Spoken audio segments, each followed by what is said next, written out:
The Assin Nnuaso Junior High School is located in the Assin North constituency of the Central Region and has a population of a little over 100. The small school population is as a result of the lack of infrastructure in the school, forcing parents to take their children to other schools. According to school authorities, the lack of adequate infrastructure is hindering teaching and learning. The classrooms have no windows and doors, and thus in time became a habitat for all manner of animals. Miscreants also took advantage of the situation and turned some of the classrooms into a brothel. On a normal school day, condoms are found in some of the classrooms in the morning. Rather unfortunately, academic activities are halted anytime there is the least indication of rains. Worse among the plight of the school is the fact that teachers had to resort to the use of stones in place of mouse to teach dragging and clicking in ICT. Headmaster of the school, Benedeme Kogomona, spoke to Citi News about the plight of the school. In fact, there was a fowl that laid eggs in this office. This is our office. The fowl laid eggs, and I didn't know. One day, I was in the office and the place was smelly. So I got to have a look at what could is that? Is that somebody has come in there within these few minutes? I came out. In fact, when I was coming out, I decided to look back again. I stepped on the floor and I fell. Then in front of the case, I was so embarrassed, but what could I do?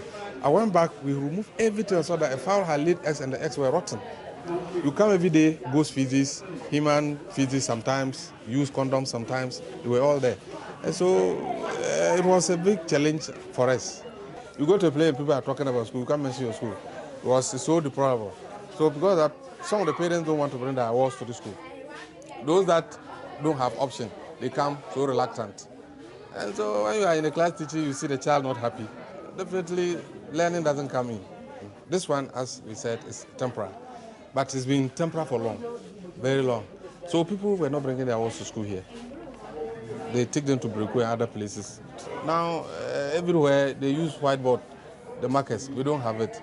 If we get it, it will also improve because it makes the children feel happy. But the main thing is the computer because ICT is everywhere now. We don't even have a keyboard, old keyboard here for it, unless we go and look for a computer. As a trained teacher, they say we should always try to innovate, improvise. So we improvise all the time. We will say some time ago, some teachers were using stones to demonstrate mouse. This is what we do here. A lot of time you draw it on the board. If your drawing is no good, it won't be clear. But why should you even draw when you could get a physical and say, this is a keyboard? And it's so difficult.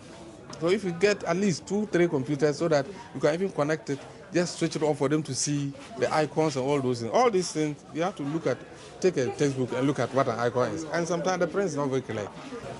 Somebody learning ICT without seeing a computer. I mean, the results has not always been the best. It's not what we want to see. It's not good. Let me be honest.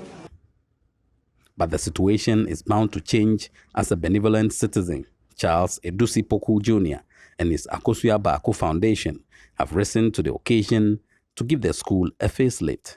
The dusty floors of the classroom has been cemented with windows and doors fixed on the building. Impressed by the work done, community leaders say the awards can now study under a more decent environment. In fact, it was highly dilapidated.